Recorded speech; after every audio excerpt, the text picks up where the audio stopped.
Hello, hello, man. Once again, this is Harry Jay Hicks, man, the host of the Urban Minds podcast. And today we're going to talk some community news. This is the community edition. Again, we're going to talk some community news, man, the community edition. And we're going to start, man, over in Altadena. We're going to talk about the situation over in Altadena, man, how this these people still, what I'm saying, are being displaced, you know. And a lot of them still waiting for aid from FEMA and things like that, you know. And this is one story in particular, what I'm saying, where a single mother asks for help after eating fire destroys her Altadena home.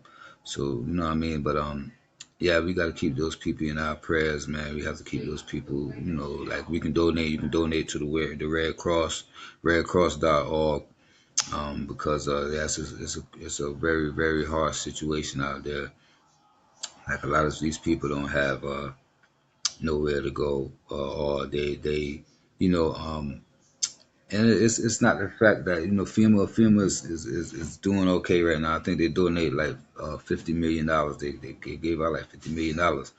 You know what I mean? But there's a lot of people, just homes and belongings that were destroyed over there, and a lot of them lost, won't even get them back. A lot of them got Section 8 vouchers.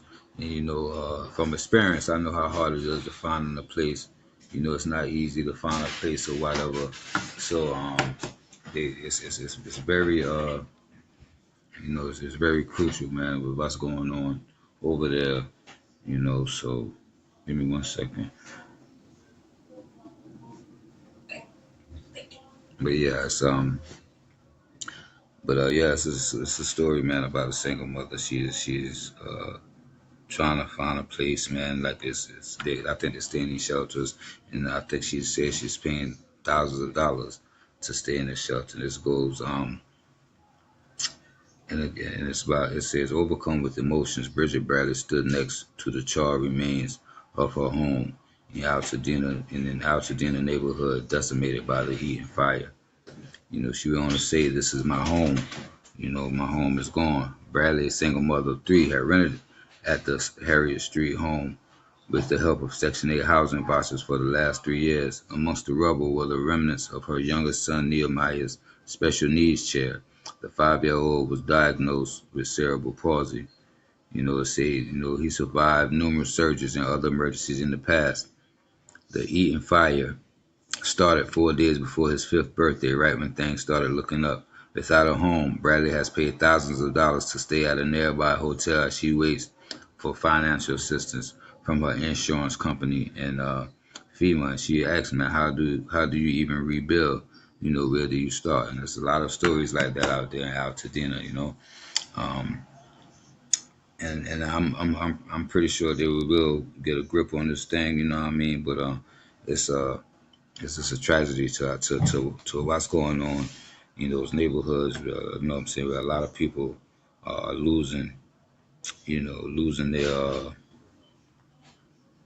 homes, man. A lot of people are losing their homes, lost all of their possessions and things of that nature.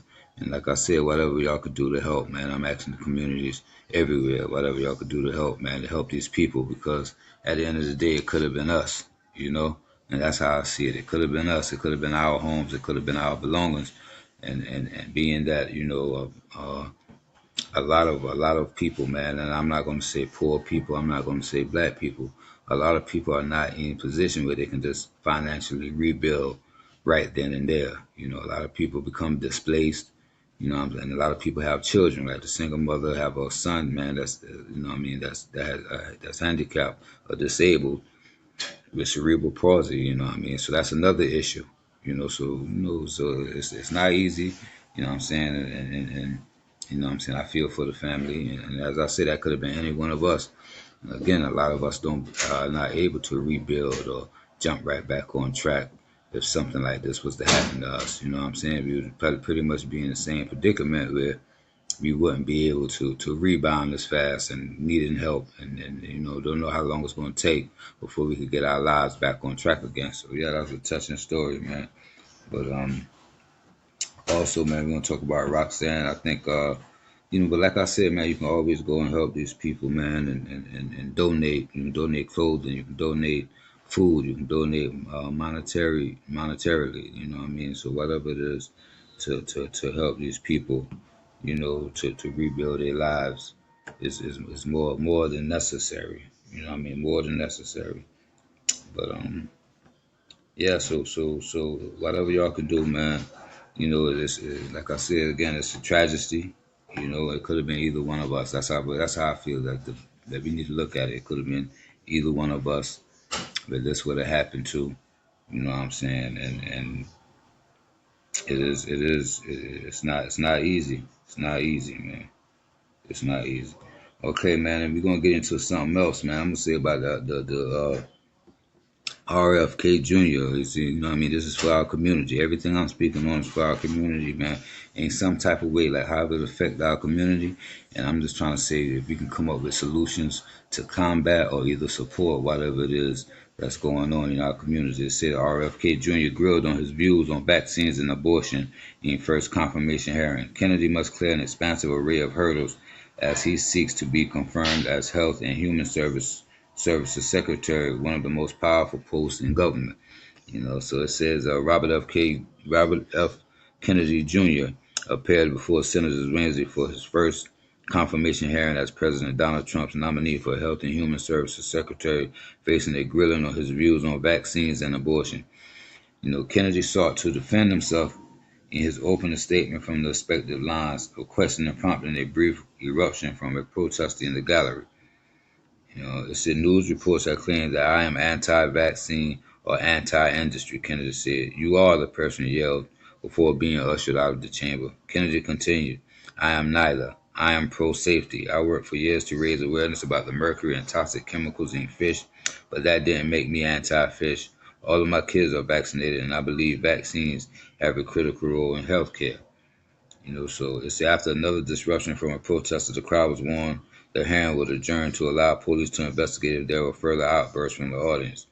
The hearing highlighted the sharp division between the parties, with Kennedy's views with Republicans thanking him for his past work and Democrats zeroing in on his previous comments, casting doubt on vaccine efficacy, his conflicting statements on abortion, and the millions of dollars he has made through an anti-vaccine group, as well as through making referrals to various law firms. So yeah, Robert F. Kennedy Jr. man is facing some backlash from his views on vaccines and abortions and things like that. And they're saying it's like a contradiction because he's now saying that he's for the vaccines and things of that nature, but it's saying he has an anti-vaccine group, and he made millions off of it. So like I said, man, you have to really pay attention to what's going on, and a lot of this is affecting our communities in one way or another. It's definitely affecting our communities in one way or another, and we have to, man. We have to, like I said, we have to. I'm gonna say as people in the urban communities. When I say urban communities, that doesn't say that black communities, white communities, brown communities. The urban communities are let's say inner city communities or communities outside of the suburbs. You know what I'm saying? Like what I mean, things like that. So and that's why most urban communities are based of. It's always mixed. I mean, the urban communities is always a mixed community, or for the most part. Depends on where you're from, especially like in New York, Chicago, LA, and things like that. It's like mixed. You have your Spanish or your Latino, you have your blacks, and you also have whites. So it's like a mix of everybody, and most urban communities, and don't take this the wrong way, people, are people of the either the working class or the people that's hanging around poverty. So those are, what I mean, that's mostly that make up the urban community in this country. That's why, what I'm saying, I just say urban communities. That don't mean that I'm just speaking to black people. I'm saying we have black people, we have Latino people, and we have white people that's in these communities.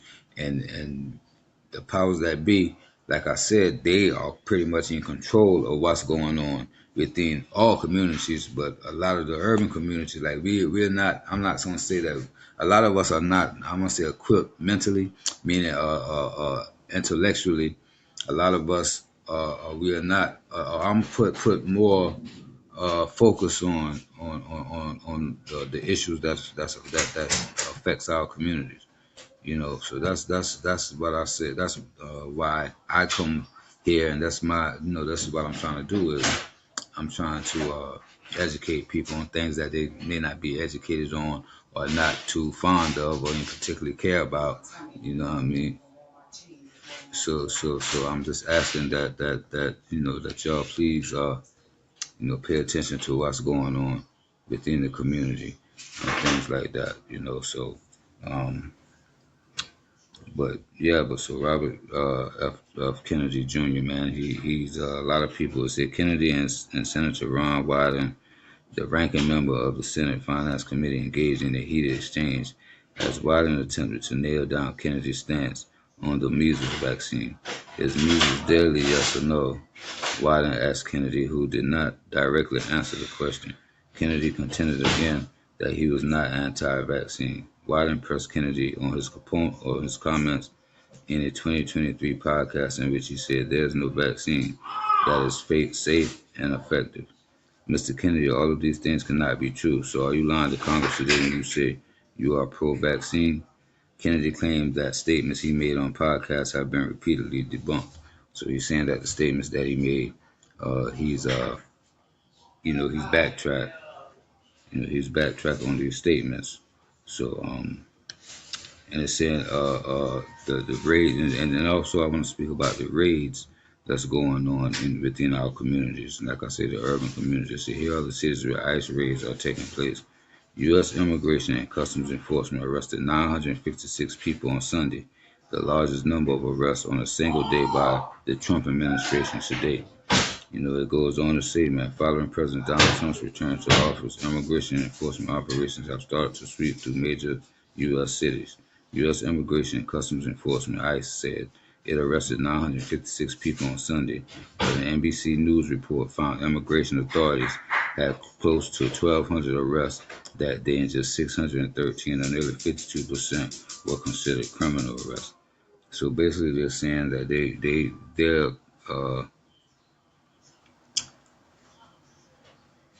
they're not just locked with deporting the criminals. They're deporting just even regular citizens, like not regular citizens, but everyday working people, if they're undocumented, or they have some type of flaw in their like a birth certificate, fake birth certificates, fake paperwork or whatever, that they are in a chance that they can be deported as well.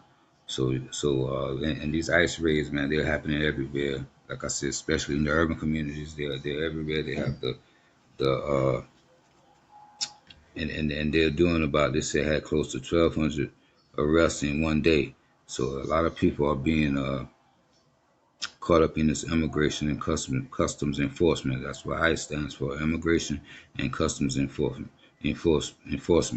So yeah, they locked up. They were not locked up, but they took 956 people, man, and they're in danger of being deported back to their countries. And then some of these countries are not even allowing them to come back. So that's another issue. Like a lot of these people, are not going to have anywhere to go after they're being deported because they don't know where a lot of these countries are not allowing to. But Mexico is pretty much allowing everybody, what I'm saying, even if they're not from Mexico, they're allowing them to come uh, to be, after they're being deported. Because you got countries like Venezuela, countries like that are not allowing the people to come back what I'm saying, to their homes or where they're from or whatever. So yes, it's